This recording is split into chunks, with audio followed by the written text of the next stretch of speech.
Good evening, everyone, and thank you for that introduction, and thank you for the invitation to speak tonight. It's my honor to be here to contribute to the legacy of our late friend, Charles Brock. And Andrew's already mentioned some of the issues that were really important to Charles in later years, and one of the issues that we talked about a lot in the last few years, something he was really concerned about, was the global resurgence of fascism. And this resurgence is present in many countries, including in Germany. So to understand that resurgence, we have to start in September of 2017. On this day, specifically September 24th, 2017, on this day, a political shockwave reverberated across Germany as the election results for the national parliament came in that night. So as Andrew's already mentioned, for the first time since 1945, a far-right party was able to enter the national parliament. They had gained enough votes to go into the national parliament. That party is the alternative for Germany, although pretty much like every political party in Germany, it goes by its initials, AfD. So the AfD earned 12.6% of the vote. So the AfD is the sky blue. And again, here it's giving us numbers of votes, but the important thing is the percentage, 12.6% of the vote. Either way, 94 seats, 12.6% of the vote. All of a sudden, here was a far-right party in Germany's parliament, and it was the third largest party. Again, here, let's focus on the 12.6% of the vote. Why I keep emphasizing the percentage is that to gain representatives in a state parliament in Germany or in the national parliament, a party has to earn more than 5% of the popular vote. And the reason why there's this percentage rule in Germany, this percentage rule was put in place back in 1949 with the foundation of West Germany. And the 5% rule, why West Germany created this in 1949, was in direct response to the political climate back in Weimar Germany in the 1920s. What the political climate was back then is there was such a fragmented political scene that very small political parties, extremist parties, like the Nazi Party, could gain entrance into a parliament with 1, maybe 2% of the vote. So because of that, we'll talk a little bit more about that later. That's why there's this 5% rule. And now all of a sudden, for the first time since 1945, a far-right party had actually achieved going over that 5% hurdle. So this is 2017. The AfD, again, sky blue here, they did lose votes. They did lose seats in the national parliament election in 2021. But still, they're in the parliament. They remain a potent force in the national parliament. Also, they're not only in the national parliament, Germany has 16 states, and the AfD is represented in 14 of them right now. And it has representatives in the European Parliament. And the next European elections are this June. And the AfD is expected to gain seats. And recent polling also suggests that if there were a national election in Germany now, the AfD could earn as much as 20% of the vote. Now, these potential gains, what we may see or likely are going to see in June for the European elections, and then again, if this idea that the AfD could earn 20% of a national vote, these potential gains are despite the fact that Germany's domestic intelligence agency has warned that far-right extremism is the greatest danger in Germany today. This is the greatest threat to German democracy, according to Germany's domestic intelligence agency. It's such a threat that the intelligence agency has labeled some branches of the AfD as extremists and keeps some of those branches under surveillance and some members under surveillance. And there were concerns. Again, I mentioned that the AfD has representatives in 14 of the 16 state parliaments. And there are real concerns. Should those parliament members be allowed to serve on intelligence committees, knowing that that would give them access to information about their own party being under investigation by domestic intelligence? So here we have the recent success of the AfD. There's this potential for future success, European level, German level, national and state.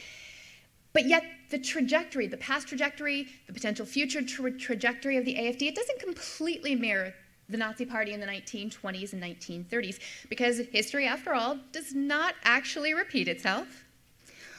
But there are absolutely echoes of the fascist past in the far-right present. So let's look at some of those differences and similarities between the AfD and the Nazi Party. And we're going to start with the differences. And might help if I have the pointer on. Okay. All right. The Nazi Party was founded in 1919, and from that foundation in 1919, it promoted extremist views. Virulent nationalism was one of those extremist views. Anti-Semitism, another one of those extremist views. But so too was a desire to overthrow democracy, because to the party, the party saw democracy as weak and ineffective at solving Germany's problems. So this desire to end democracy led the Nazi Party to lead a, shall we call it, ill-conceived and poorly executed coup against the government in 1923. The police crushed this insurrection and arrested party leaders, Hitler among them. Hitler was then placed on trial. He was convicted of treason. And for being convicted for treason, he was sentenced to 5 years in jail. He didn't even serve 1 year. And part of the reason why Hitler was able to get out of jail so quickly is because he made a promise that he would not try to overthrow the government again. He actually kept that promise. In contrast to the AfD, initially the AfD was not defined by extremism, and it does not advocate overthrowing the government. So the AfD was founded in 2013 by a group of businessmen, economists, and journalists. And when they founded the party, this was a party with one issue, one platform: economics. So the party, on this economic platform, they opposed the European Union bailing out other countries. In particular, they focused on Greece, but they did not like the idea of European Union bailing out member states, again, focusing on Greece.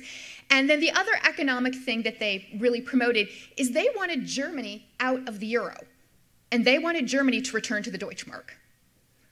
So this is where the party founded. Economics, pretty simple, straightforward platform here. So these are very limited views. Nobody would call those extreme views. That's where the party started in 2013. But quickly, the party descended into extremism in 2015. And the catalyst for the rapid shift of this party was an influx of refugees that started in 2015. Now, most of these refugees came from Syria, although some of them came from elsewhere in the Middle East and North Africa, but primarily these refugees were from Syria because of the Syrian civil war. And between 2015 and 2016, about 1.3 million refugees had come to Germany. And the AfD has repeatedly denounced their presence and has criticized the government for letting them in and providing them with housing, with other assistance, anything. So yes, the AfD has made very numerous critical statements about the government, state governments, but especially the national government, and has made very critical statements about the leaders, the government leaders, and has made very critical statements about government decisions. But in all of the criticism that the AfD has ever made of the government, its leaders, and its decisions, the one thing the AfD has not said officially is that it advocates overthrowing the German government. And there's a very specific reason. Because any official statement or any official attempt to overthrow the government, but in particular, even just starting with a statement, an official platform of wanting to do away with the government, would quickly lead to a ban to the party, because that would be in violation of Germany's constitution. So anybody who seeks to abolish or undermine free democratic basic order, that would be in violation of the Constitution. There could be legal proceedings against that party, and that party could be banned. But banning a political party is a very contentious issue in Germany because of the past, because of the Nazis, because the Nazis abolished all other political parties. So even some of the most vociferous, staunch opponents of the AfD, they have reservations about banning it. So let's move on to the second major difference. Second major difference between the two, we're going to start on the AfD this time. A second major difference is the time it took each party to achieve success at the national level. So we start with the AfD because they achieved success faster. So again, the party was founded in 2013. The party did run in the 2013 national elections and did not pass that 5% threshold in 2015. The party then ran in state elections in 2014 and were able to pass the 5% threshold in 3 state parliaments in 2014. There were also European Parliament elections in 2014, and AfD representatives were elected to the European Parliament in 2014. And then, of course, as mentioned earlier, there were the national elections in 2017, and that's when, of course, the AfD did pass that 5% threshold and had representatives now at the national parliament. So that's a lot faster than the Nazi Party. So there's the contrast. Now, part of the reason for the contrast is, again, the Nazi Party was founded in 1919, and from 1919 to 1923, one of its big things in its radical views was wanting to get rid of democracy. Again, in 1923, the party did indeed try to have that failed coup. And then for that failed coup attempt, I mentioned before that Hitler was tried for treason and went to jail, but also because of that failed coup attempt, the Nazi Party was banned in 1924.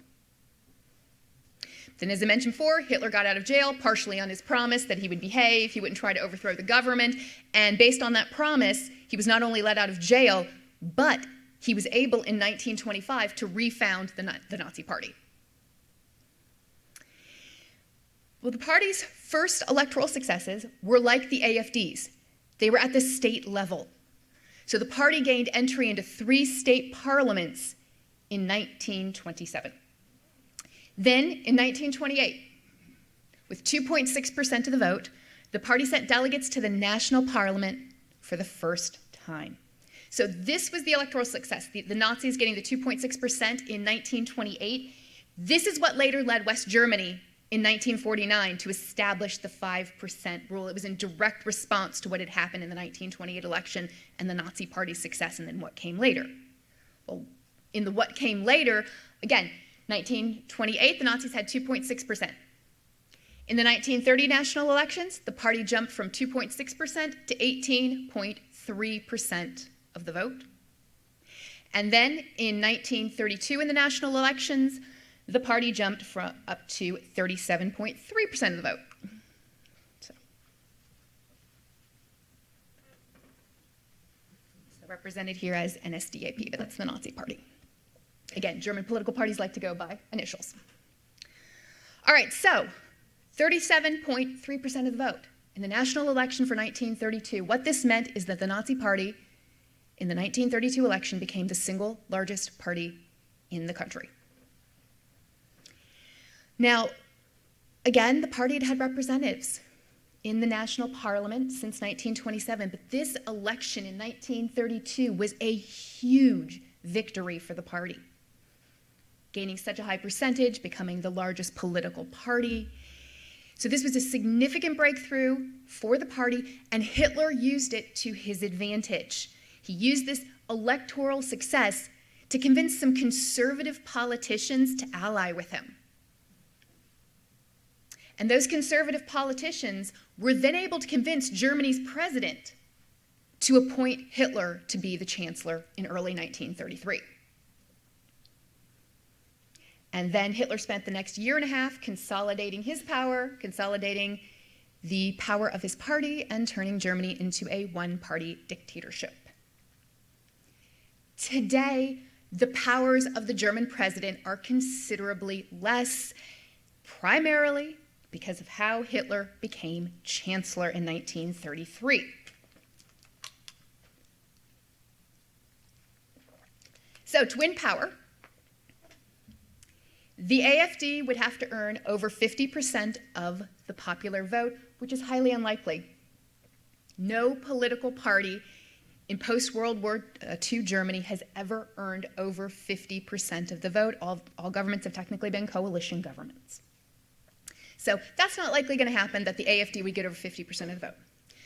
The other way, of course, for the AfD to come to power is that the AfD would have to form a coalition with one or more other political parties. This is also unlikely to happen. No other political party is willing to work with the AfD.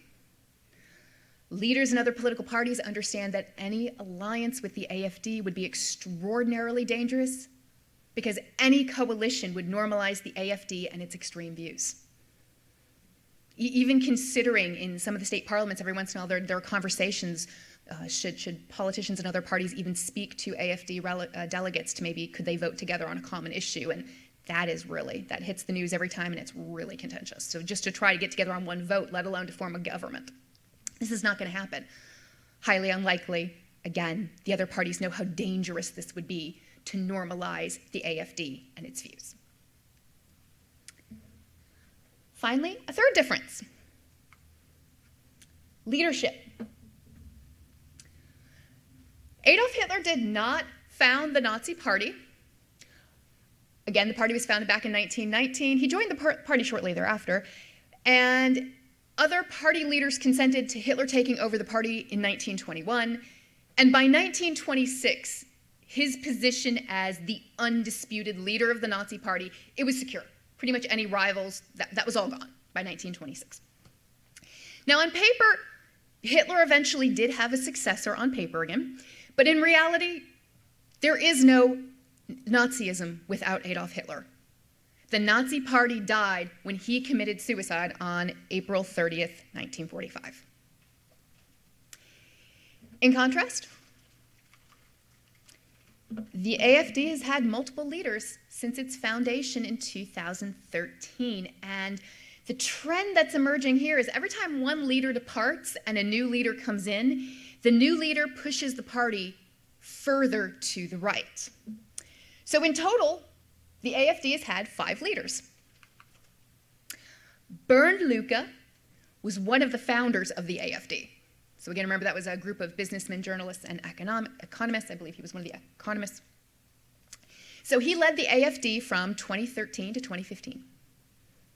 He left in 2015. He resigned from the party because of his concerns about the growing extremism.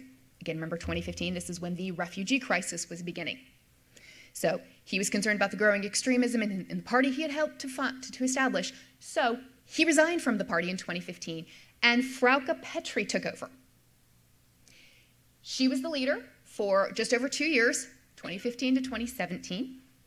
And she did push the party further to the right, but apparently there were even limits to how far right she was going to push the party.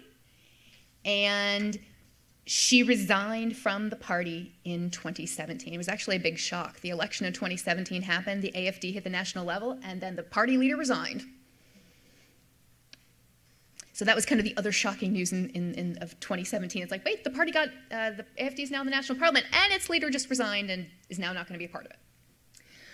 So, with Frauke Petry having resigned, Alexander Gauland and Elisa Vidal took over the party as co-leaders.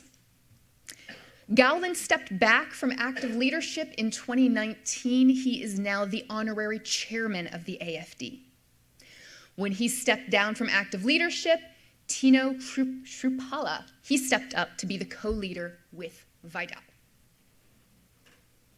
So since 2019, there's not been a change in leaders. There has been stability in the leadership. But here's the thing, succession from one leader to the next, from Bernd Lucke to Frauke Petry, and then again from Alexander Gauland and Elisa Vidal to now Tino Shrupala. The idea here is that the AfD has not been defined by and is not currently defined by the personality and whims of one person who dominates the party as its single charismatic leader. That was the case with the Nazi Party and Adolf Hitler.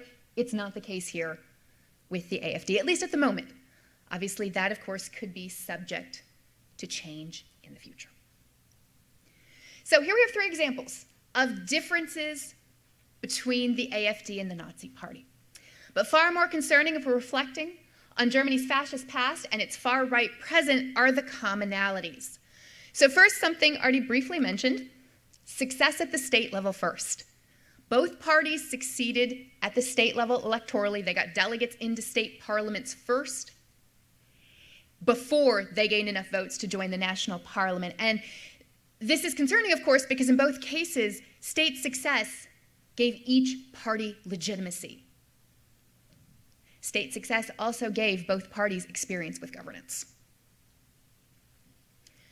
A second common feature, the failure of centrist parties. In particular, this is a failure of centrist political parties to combat Germany's problems, at least problems as perceived by the Nazi Party or the AfD. At the core of the Nazi Party's rise to power was the Great Depression, which admittedly was a very real problem. The failure of Germany's center-right and center-left parties to resolve the worsening economic crisis is primarily what catapulted the Nazi Party to success electorally. This is how the Nazi Party could jump from 2.6% of the vote in 1928 to 18.3% in 1930 and 37.3% in 1932. It was the Depression. Because the Nazis, among all the things that they could claim to voters in the elections in 1930 and 1932, is that their party, unlike nearly every other political party, had not failed the people during this time of great economic crisis. So that was certainly part of the appeal, why some people were voting for the Nazi Party, why there was this jump. It was the Depression. Every other party was failing. The Nazi Party hadn't failed yet. Well, this idea, this claim of not failing the people, this is also a refrain heard from the AfD. For example, party leaders repeatedly proclaim they didn't cause a refugee crisis in 2015.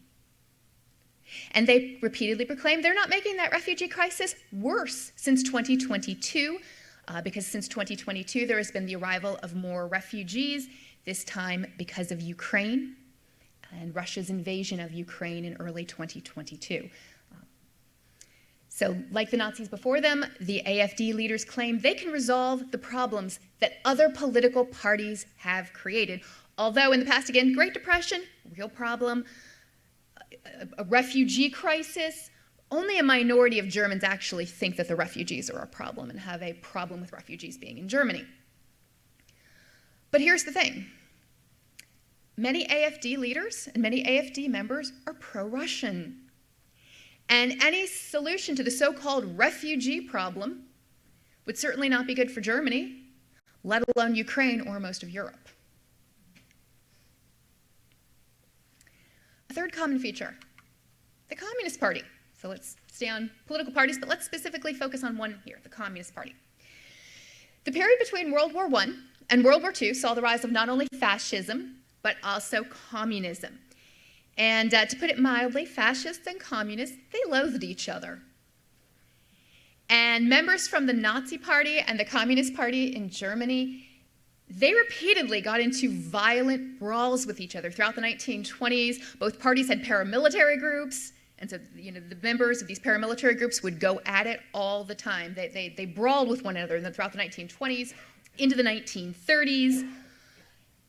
Well, they not only physically fought with one another, but the two parties fought with one another for votes. And the Communist Party also saw a bump in votes because of the Depression. And the Communist Party doing well in 1930, that scared a lot of voters. The Communist Party was campaigning on a lot of revolutionary rhetoric. And to a lot of voters in Germany, that scared them. They truly feared a communist revolution, and that fear led some voters to vote for the Nazi Party, again in 1930, but especially in 1932. Some voters believed that the Nazi Party was the only party to have the strength to prevent Germany from becoming communist. And then Germany became communist. Well, part of it did. The Communist Party ruled East Germany from its foundation in 1949 until its demise in 1990. And why I bring up communist East Germany is because the majority of people who vote for the AfD, if we're looking at the 2017 and 2021 national elections, they live in former East Germany. So here's another map of it. East Germany outlined there, but those are the results of the national elections in the 6 states that were once territories of East Germany. So those numbers for Saxony and Thuringia are very alarming. Alarmingly high, although the numbers in the other 4 states are pretty worrisome as well. Now, since these 2 election results, 2017 and 2021, plus state elections as well, there have been parliamentary state elections, the party has also done well in those same 6 states. A little bit less well in Berlin, but still 5 out of the 6 in the state level. So a lot of people have been trying to figure out why. Why are people voting for the AfD, and why in particular in former East Germany? What's the connection? One possible reason is lingering pro-Russian sympathies in Eastern Germany. They're thinking that might be especially true among the older voters, that there may be some older voters who have these pro-Russian sympathies that linger from the time of East Germany.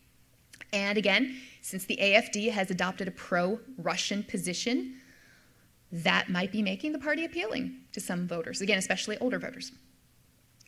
Another reason why that has been suggested, why in East Germany, or former East Germany, why are people voting in such high numbers for the AfD, is statistically we also know there are higher levels of xenophobia in the former East.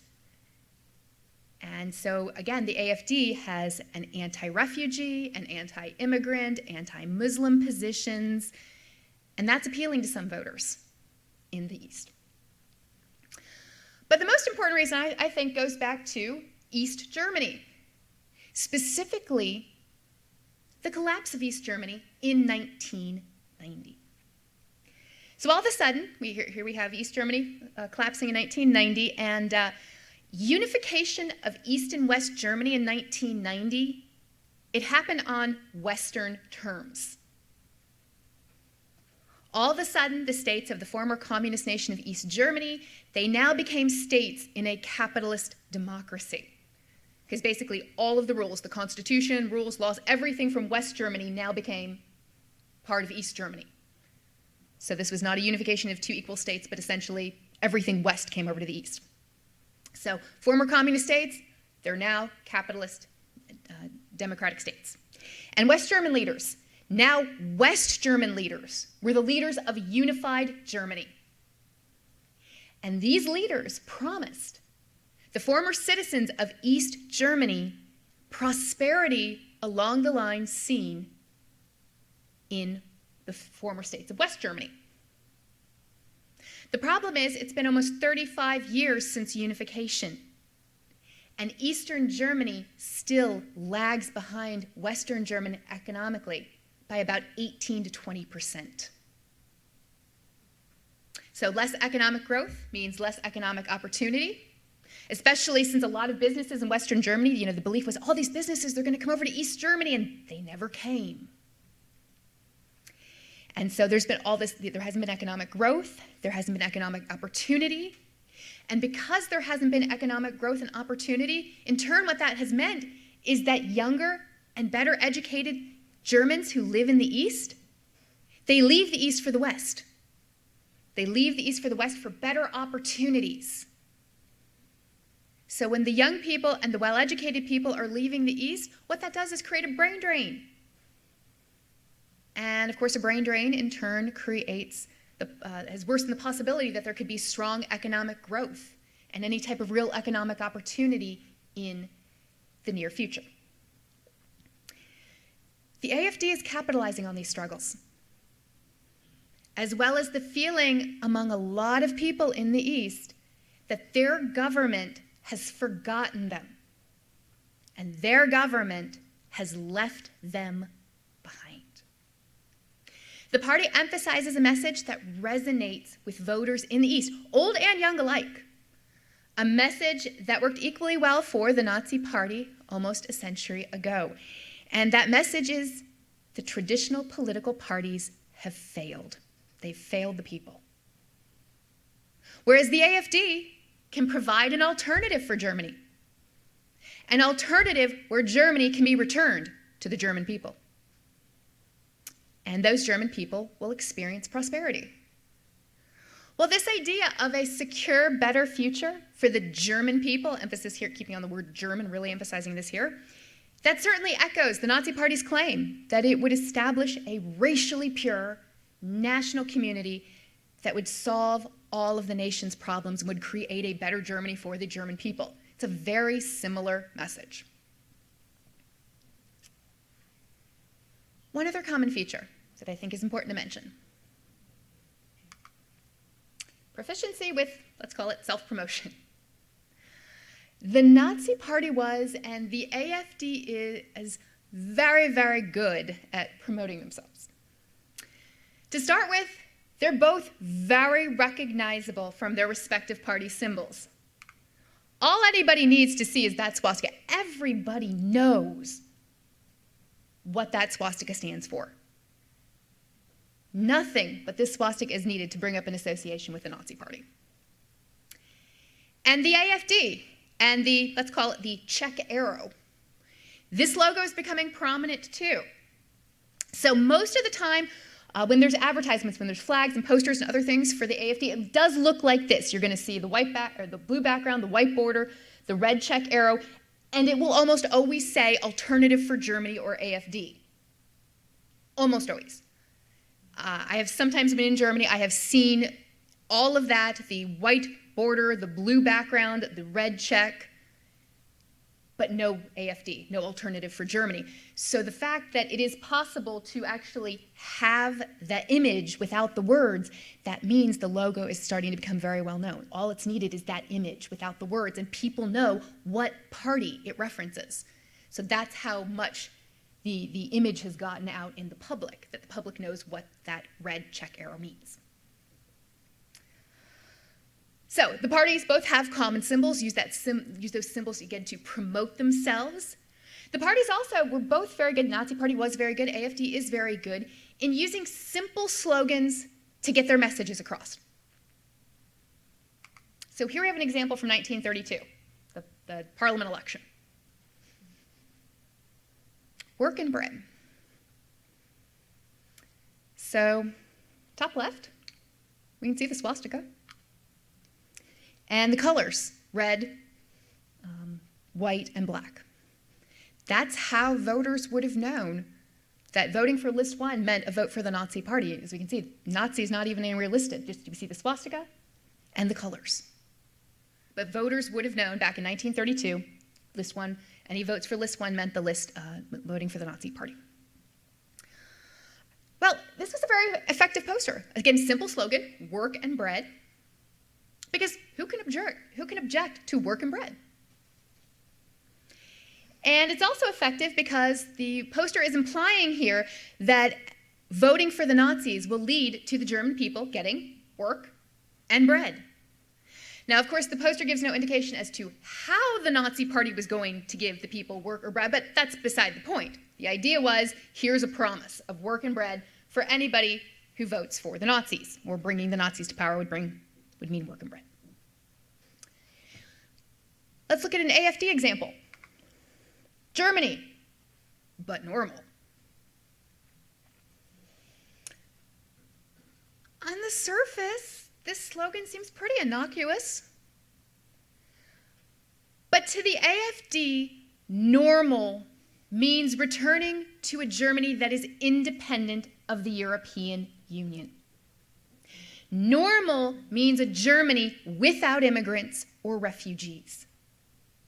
Normal means a Germany without Muslims. However, should anyone not realize who and what the AfD stands for by looking at this advertisement, would certainly figure out pretty quickly what the party stood for from some of their more specific propaganda. Like this poster, Stop Islamization. To the AfD, any Muslim, but especially any immigrant or a refugee who is Muslim, is dangerous to Germany. Now, to the best of my knowledge, there is no Muslim equivalent of a Jewish conspiracy to control the world. So this was the false assertion that the Nazis made over and over again. So here we have an example of a Nazi poster from World War II kind of claiming, that behind the enemy is the Jew. This was a constant theme for the Nazis. That, the Jews were, that there was this larger Jewish cabal, there was a conspiracy to take over the world, they had to fight this conspiracy and fight the Jews. So to the best of my knowledge, there's no such similar, claim about Muslims. But still, the general view is, among people in the AfD, is that Muslims are dangerous. And again, the basic message from the AfD about Muslims is really no different than the message that the Nazi Party had about the Jews, is that these people, they don't belong in Germany. They can only harm Germany because these people never have been and can never be German. That's the view that the AfD takes on Muslims, same view that the Nazis took on Jews. Now, but these are just but a few examples of propaganda used by the Nazi Party or used by the AfD, but they're effective. The Nazi Party was, the AfD is, very effective with propaganda for a few reasons. For starters, the messages, they're all simple. They're all easy to understand. Second, these messages speak to the fears of the viewers, like we can see here in these two posters. The messages can also give people hope, like we saw in the Work and Bread poster. And propaganda is most effective when playing on emotions, rather than on appealing to intellect. And third, the propaganda promises to solve Germany's problems. Again, problems as seen by each party. Such promises are made without giving any specific information of a solution, but there's always a promise of a solution that's easy to understand and will allay people's fears, and that is powerful. And then, of course, such messages are repeated over and over and over and over again. And repetition, as any good propagandist knows, is key to getting ideas across. So also is using every outlet to disseminate messages. For the Nazis, they made excellent use of a wide range of outlets, including posters, speeches, records, pamphlets, newspapers, radio, film. Any method to reach the people, they used it and they mastered it. The AfD also spreads its messages through posters and through speeches. But of course, now in the 21st century, they're also using websites and social media. I believe every branch of the party has an individual website. And of course, the National Party does have a website, a main party website. The party also has an official YouTube channel with over 2,000 videos and 261,000 subscribers. Facebook is a major outlet, and for Facebook, it's for individuals. So here we see the Facebook account of co-party leader Alice Weidel. She has 532,000 followers on Facebook. In contrast, Germany's chancellor is Olaf Scholz, and he has on his Facebook account 149,000 followers. The most notable social outlet, however, is the one at the bottom, TikTok. It's through TikTok. This is the outlet, how the party is getting to young voters. They're using TikTok. The party does not have an official TikTok website, but many party members who are serving in state parliaments and national parliaments do. And research shows that for every TikTok video that one of those parliamentarian posts, on average, one AfD TikTok video generates an average of 450,000 views. And the AfD's success with TikTok has been so pronounced that it led Chancellor Olaf Scholz to create a TikTok account earlier this month. So there's this reaction going on.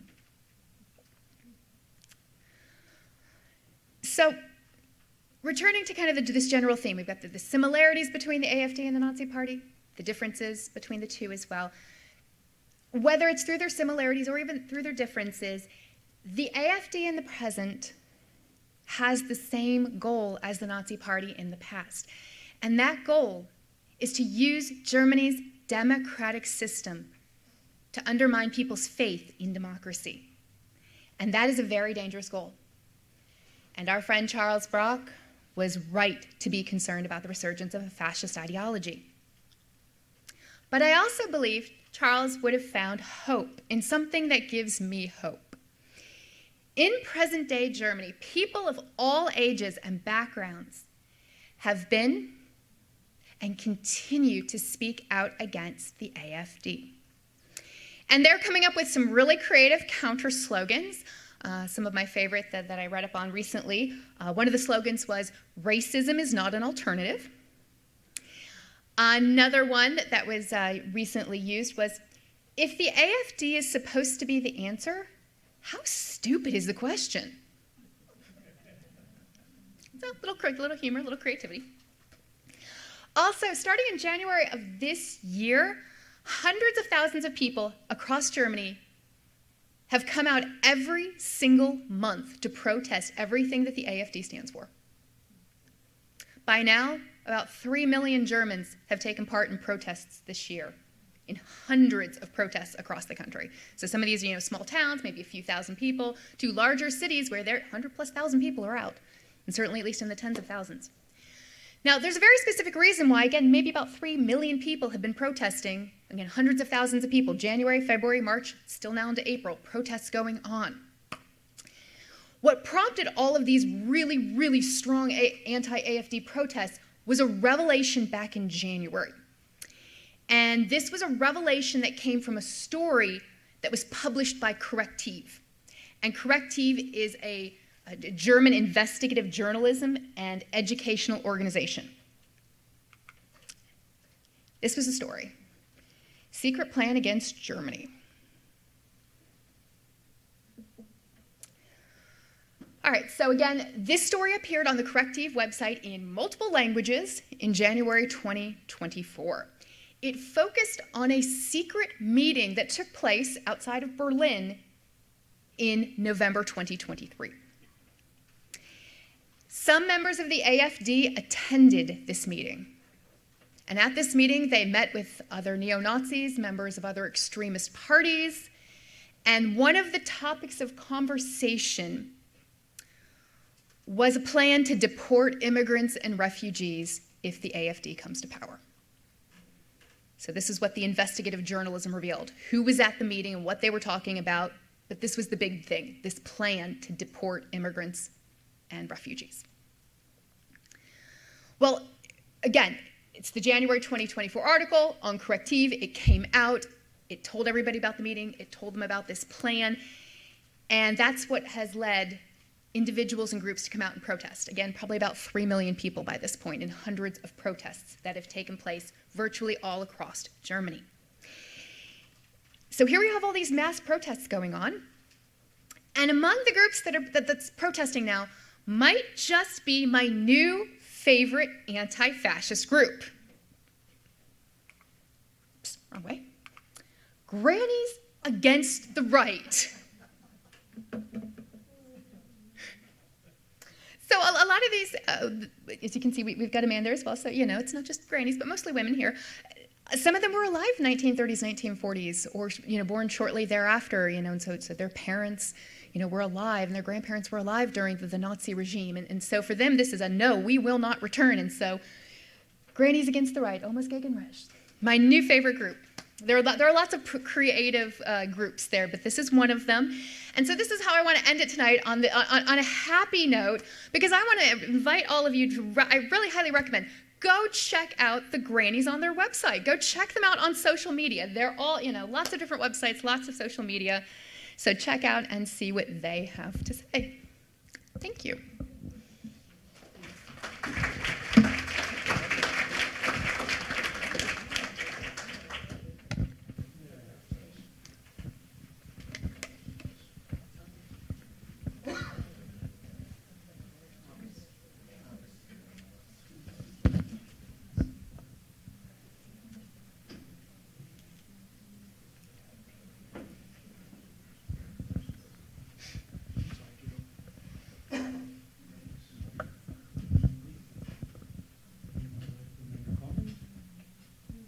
Any questions will come with the microphones.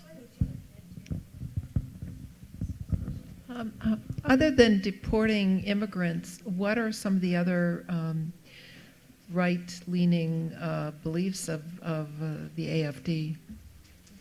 I'm not really clear of what they represent. Okay.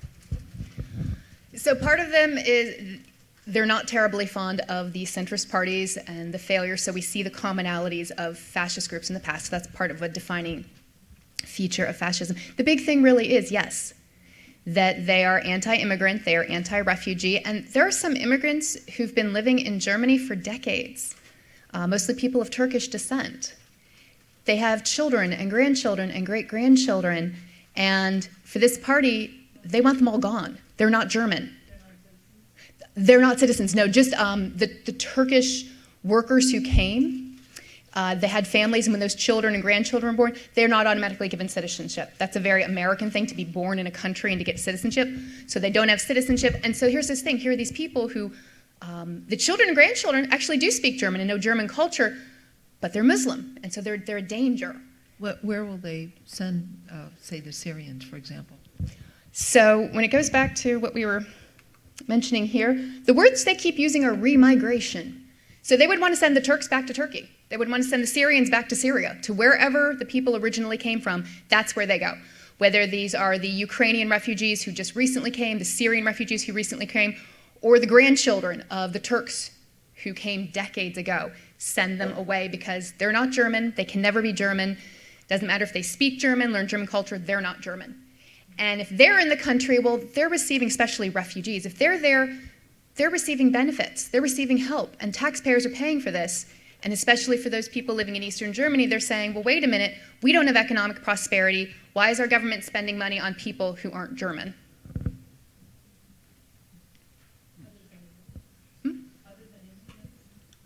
That's the big thing. There's also, are we switching to a question? How do you become a German citizen? So it's a legalization process, kind of similar like we have here of living in the country a certain amount of time, having a job. You have to have a proficiency in German language. So there's a legal process by which someone can become a German citizen.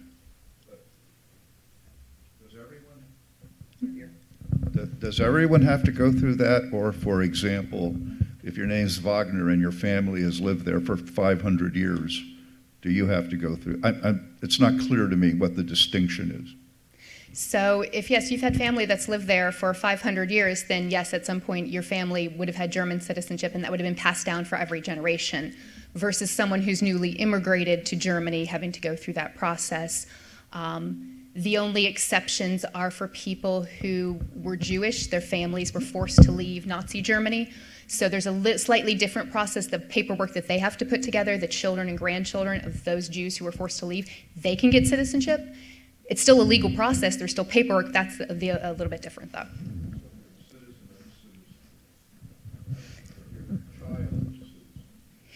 If you are a child of a citizen, yes. So if you were to go to Germany, put in all the paperwork, and become a citizen, and you're a citizen of Germany, and you have a child, your child's a citizen.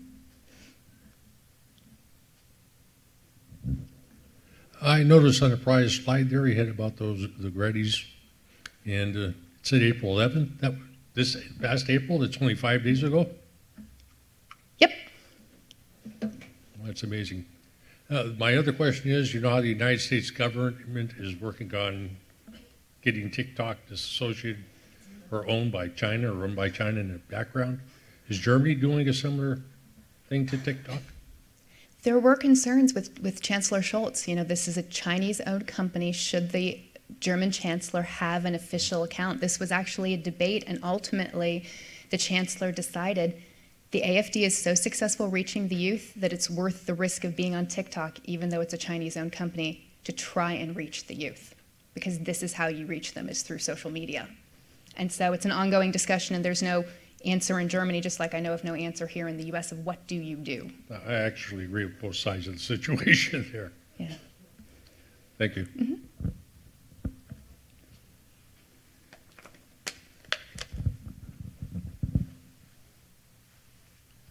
the farmers in Europe, I've followed Canada Talks a lot, and Berlin and Paris and Athens. They're major protests in the major cities. What's going on there? A lot of that has to do with the fact that there are sizable green parties in almost every country in Europe. And so those green parties have been moving for decades. They really started becoming prominent in the 1980s and have been pushing their respective countries in the European Union toward more environmentally friendly policies. And for some of the more recent policies or changes that are supposed to come into effect, they're hurting farmers. And so the AFD, this is one of the areas it's not so much they're anti-environmental, but they're certainly against all of these policies and have stood up against these policies saying, nope, they're hurting the farmers, especially again focusing on Eastern Europe. And so that they're one of the groups saying, no, we need to push back against these green policies because they're hurting farmers.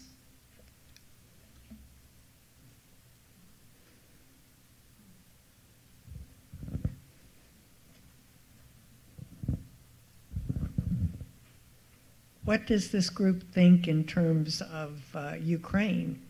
Germany is one of our partners, I think, with trying to. I thought I was. Germany, I think, if I remember correctly, is involved with trying to support Ukraine. Yes. Does this group also support that, or is it against that? Because that would be supporting another country.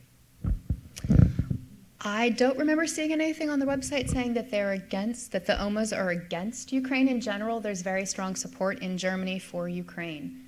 And Germany is one of the most vocal proponents in supporting Ukraine and helping Ukraine out financially and pushing, and encouraging other European countries, and has been working with countries, especially Poland, more recently since there's been a new election, a new government in Poland. What can they do to continue to support Germany? And again, when refugees started pouring in 2022 from Ukraine, there was a lot of openness in Germany and in other countries as well to welcome them. I think it's about like 6 million refugees at this point from Ukraine.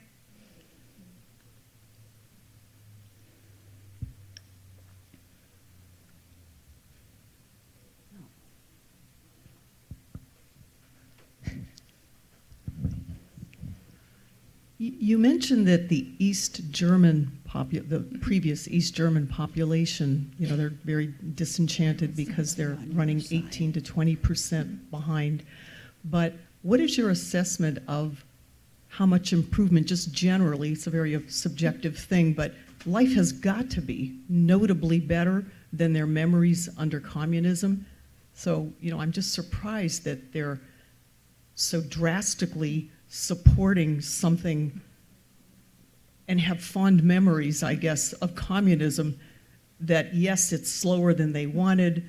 That's sad and need to keep working on it, but I'm just really surprised about the statistics that you mentioned. How much improvement is there, do you notice when you're there? Is it only 2, 3, 5% better than it was 38 years ago? Or it depends on where you are. In Berlin, it's a remarkable turnaround. In the major cities, you're going to see more turnaround than you're going to see in the smaller cities, in the towns, and in the rural districts. And part of it, there does seem to be this nostalgia. Now, sometimes there's jokingly we call nostalgia for like products, like food products. Okay, there's that. But there's also a nostalgia for East Germany in the sense that everyone was provided with a job. And everyone from cradle to grave had social welfare. The state took care of them. And childcare was provided to everyone, which allowed more women to go to work, so there was more gender equality. So those are the things that people are remembering and are giving them nostalgia for East Germany. And that's something the AFD is paying attention to. And in elections, especially in the East, they're promoting, well, if you elect us, we're going to, add these social welfare measures. We're going to help you out, and we're going to work on providing more child care, and we're going to work on pension issues, and we're going to work on financial issues so that you, the people, can have more. And so that's part of the appeal, is knowing that the voters are nostalgic for those things of communism to say, well, what can we do to bring them in the present?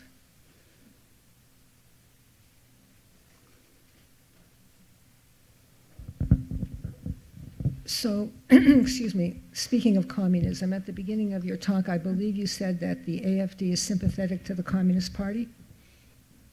It's not that it's sympathetic to, they're doing well in former communist East Germany. Okay. So when they then present their platform when they're running for elections, do they have a specific plan or talking points of what kind of government they think they would like to see in the future?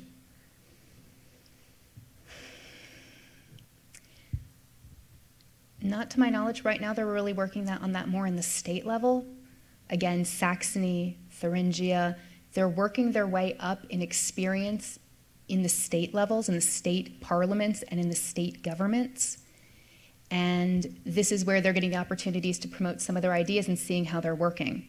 And so I think the answer is I don't have an answer because I think it's still a work in progress. I think as they're getting more experience at the state level, they're finding out what is going to work, what's not working, how can they promote it, are there regional solutions, how much of this can they transform into a national platform with more specific ideas.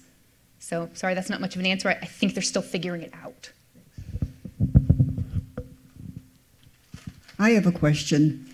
In the 60s and 70s, Germany was known for its guest workers. Yes. These were imported people primarily from Turkey who came in, and the whole German economic juggernaut was dependent on these workers. Is that ever acknowledged by the AFD? No. Because, again, any level of prosperity in Germany would not be there without those guest workers. Exactly, you're 100% right. And no, because again, they're going to look at them and say they're foreigners. But again, I think there's also a reason why that perhaps the AFD is doing better in the former East Germany is those guest workers were all in West Germany. There was a lot less diversity in East Germany, hence again statistically why there apparently is also more xenophobia. And so the AFD can be over in the East and conveniently ignore all of that. I lived in Germany for 6 years in the 70s, and the one main thing was they pretend to pay us and we pretend to work. Yep. When the East Germans came over after the fall of the wall, they were employed in the West. They had no clue how to work. We knew people that worked in retail, and these people would regularly schedule hair appointments in the middle of the day or go shopping for groceries in the middle of the day because they were always overstaffed in the East and had no expectation. And we did speak with people from the East after the wall fell down, and they would just talk about how people want it the way it was before. And that would be my generation and maybe their children then. So it sounds like we need to have, you should be the speaker for the next talk because that would just be fascinating to learn more about.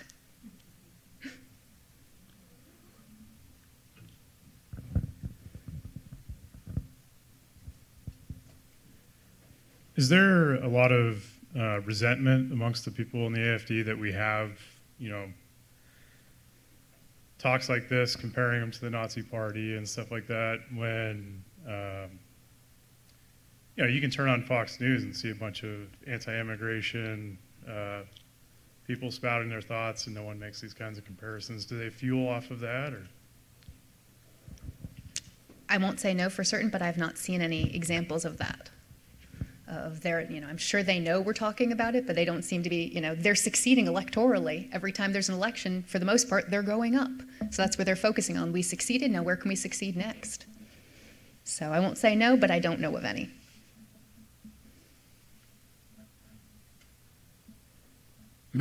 So I have a question to you. He's imported. Obviously, I'm very concerned about the development in Germany. But one thing one has to also say that the AFD has not achieved any power in government. They have achieved representation in various, in the Bundestag and the Landtag, but they have not come to any power, actually executive power.